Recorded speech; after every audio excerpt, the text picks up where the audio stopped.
Уважаемые дамы и господа, мы с вами приступаем ко второй части наших занятий. Пожалуйста, часть вторая, базовый теоретический курс. Часть вторая, базовый теоретический курс.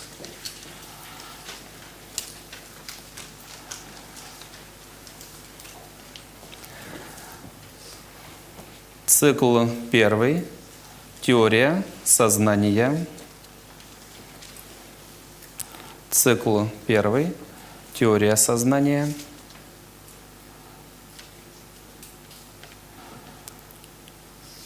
И тема первая. Строение и работа сознания.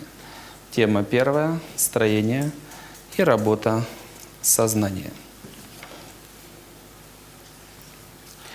Несколько слов по второй части занятий в целом, соответственно, по первому циклу. Первая часть у нас предназначена была для чего? Для того, чтобы понять суть, что предлагает наша система, наша обучающая программа, на каких основах мы стоим. И для кого это интересно, чтобы человек мог определиться, если интересно, он продолжает дальше, переходит ко второй части занятий. Вторая часть, ее назначение немного другое. То есть здесь и объем информации на порядок больше, но ее основная задача, чтобы человек получил в достаточном объеме ответа на свои вопросы. То есть фактически основная задача подготовить к основной программе. Третья часть – это основная программа, 7 курсов, занятий и тренинги. Задача второй части – дать значимый объем теоретической информации, чтобы по всем ключевым вопросам у человека были ответы. На каких теоретических основах мы держимся, что лежит в основе методики, что такое проблемы, кто такой достойный человек, как, в какой последовательности мы его формируем. Вторая часть в целом – это 20 тем, по 8 занятий, всего 160 занятий примерно таких же, каждое занятие примерно такое же по объему, как и предыдущие. Все темы распределены на 5 больших циклов. Они примерно соответствуют темам первой части. То есть первый цикл – теория сознания. Основное, для чего он нам нужен? Да, теория – это понимать, как работает сознание, то есть что у нас происходит внутри. Как мы думаем, как мы ощущаем. Понимать, как работает сознание, понимать себя. На основе этого можно, и мы вводим техники развития. Чем лучше понимание теории, тем эффективнее техники. Техники развития. И дальше, когда человек работает над собой, как качественно происходят изменения в сознании, как перестраиваются внутренние механизмы. Механизмы управления, предположим, на начальном уровне это подсознательное желание, эмоции, на последующих уровнях это осознанное, цели и воля. Не по течению, а куда нужно, все, что мешает, изменяют. Следующая ступень, да, изменения, уровни изменения, как наше сознание работает. То есть задача первого цикла – это теория сознания, как оно устроено, что с ним можно делать. Второй цикл – это формирование личности. То есть что такое сознание? Формирование личности – это в большей степени в качествах, да, к чему мы идем и от чего освобождаемся. То есть нам нужно рассмотреть, что такое стандарты достойного человека, что такое проблемы и их механизмы, как они устроены, как с ними, соответственно, обращаться, что такое достоинство и, соответственно, как их формировать. Какие проблемы есть смысл считать наиболее значимыми, с чем нужно обращаться в первую очередь, соответственно, какие достоинства наиболее важные, без чему человеку нет шансов рассчитывать на что-то хорошее в жизни. То есть второй цикл, 4 темы, это формирование личности. Третий цикл посвящен судьбе и внешним целям. Да, то есть фактически в этих темах мы рассматриваем то, что было раньше, только на порядке подробнее. Судьба, ее законы, что влияет на судьбу, как ей управлять и что нужно делать, как выстраивать свои цели, выполнять остальные требования, остальные условия, чтобы наша судьба изменялась к лучшему, ну, желательно с максимально возможной скоростью. Четвертый цикл – это методика обучения. Все, что мы делаем на занятиях, описание всех основных элементов, требований к ним, правил, по крайней мере, чтобы суть была понятна.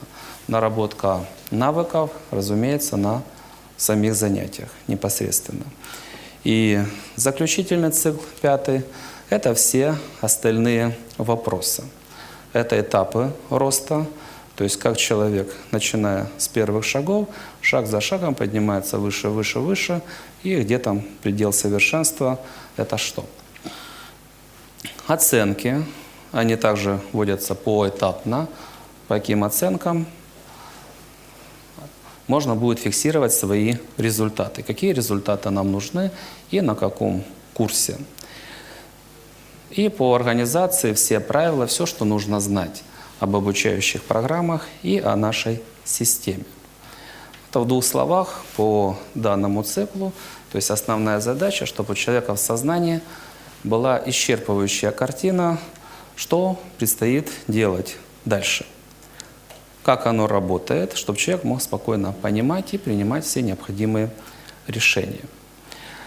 И сегодня мы начинаем первый цикл, первая тема, то есть основное назначение мы сами уже рассматривали, для чего нужно знать сознание, как оно работает, как оно устроено. Чтобы понимать, как все происходит, если понимаешь, с этим что-то можно делать. Можно им управлять, его можно перестраивать, перепрограммировать и так далее. Если человек не понимает, то он с этим не может ничего сделать. Из-за того, что большинству подавляющему людей на данный момент непонятно, как работает сознание, большинство считает, что человек вообще не изменяем. Наша задача показать, какие механизмы здесь работают, так, чтобы ими можно было бы эффективно пользоваться. В первой теме мы рассмотрим картинку в целом.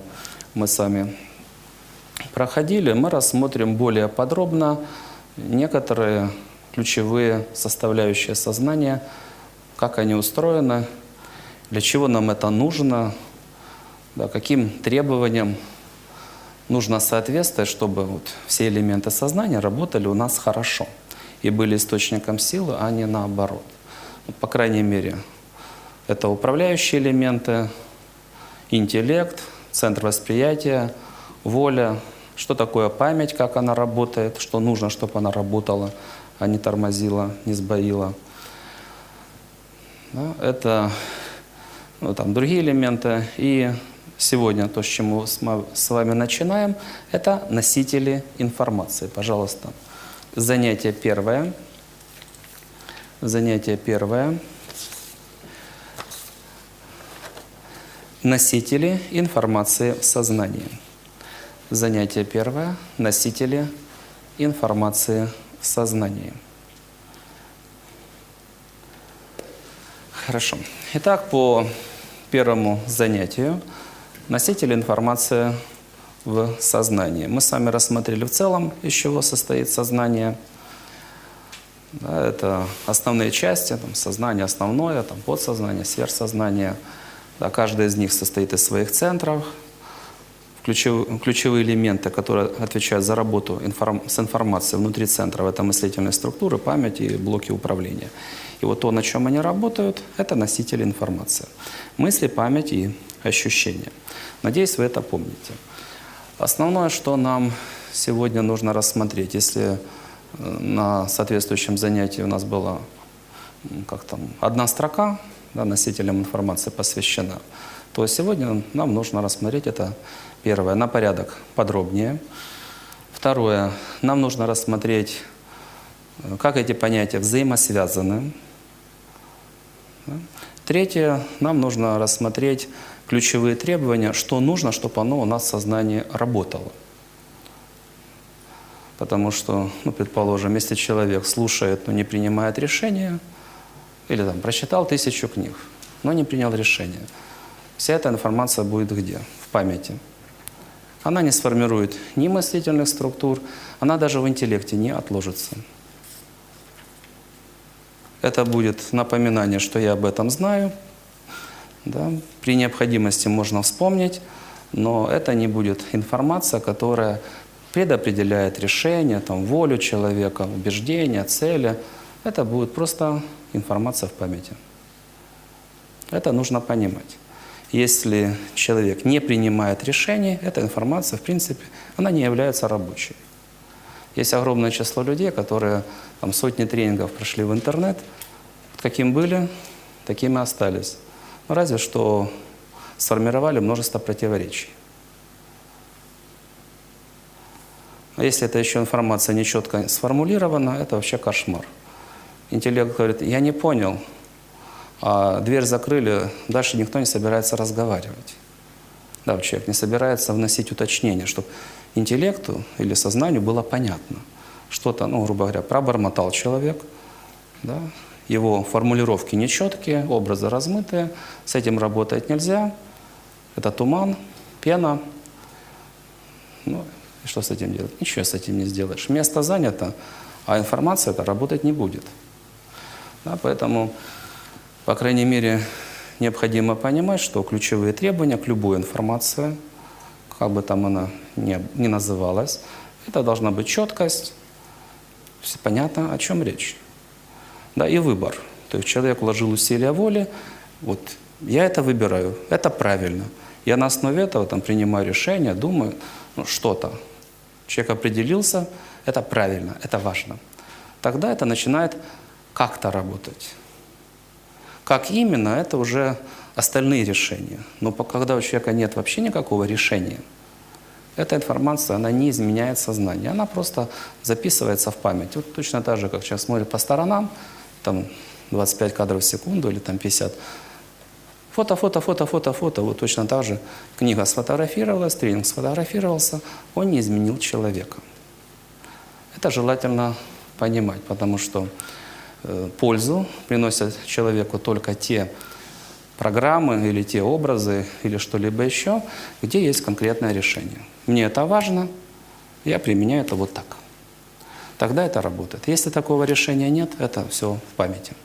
То есть оно не приносит пользу.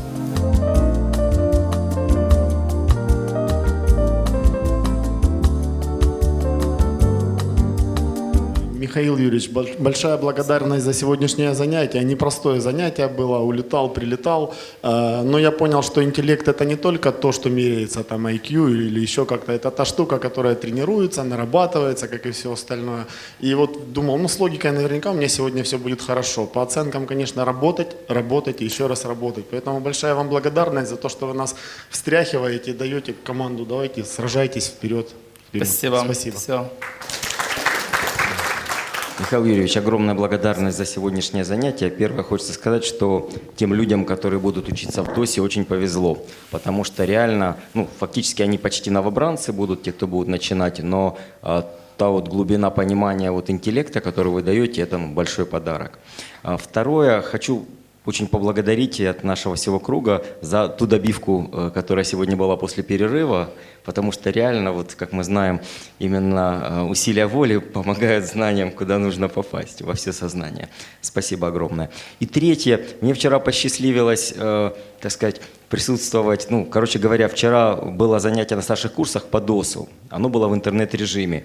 И вот, слушая со стороны, как бы у меня еще больше выросла ценность знаний, и, что интересно, оно продолжает распаковываться понимание, когда ты все это, и за это огромная благодарность, потому что реально, как сказать, вот, большое видится на расстоянии, и те вот особенно в начале, знаете, вот было, ну, внутреннее сопротивление было, новой форме, как-то все побольше хочется, так сказать, волевых усилий и тренингов, было сопротивление. А сегодня выросло понимание, что за 2 теста, это ведь 20 раз мы принимаем решение. И вот на каждый же вопрос глядя, мы его оцениваем, да, часть это целое, что лучше. Реально это... На каждый вопрос 4 решения. И надо выбрать. И реально получается, ну, огромная работа, огромная возможность роста. Спасибо большое. Спасибо. Я постараюсь тоже очень кратко. Огромная благодарность вам, учитель, за тех замечательных людей, которые находятся в этом зале, которые вообще бывают в этой резиденции. Потому что, хочу сказать, получили массу удовольствия, присутствуя на вашем мероприятии, особенно от концерта. Вот. Вы знаете, вот уже видно, что у курса появляется свое лицо. Вот уже видно, что многие из вас стали действительно такими личностями, со своим амплуа каким-то, со своим характером. Вы не боитесь себя проявлять на сцене, вы не боитесь уже показывать как бы свой внутренний мир. И очень много свежих классных номеров и свежих классных лиц. Я говорю, мы получили такое удовольствие от новой энергии, от вашего задора, от вашего позитива, от того, как вы получаете удовольствие, находясь на сцене. В общем, огромное спасибо и огромных успехов всем. Большая просьба почаще радовать нас своими творческими номерами не только у себя на курсе, но и на общих мероприятиях тоже. Спасибо большое. Спасибо. Все, кто сражается на наших занятиях. Молодцы? Молодцы! Слава! Мощнее, мощнее, радостнее!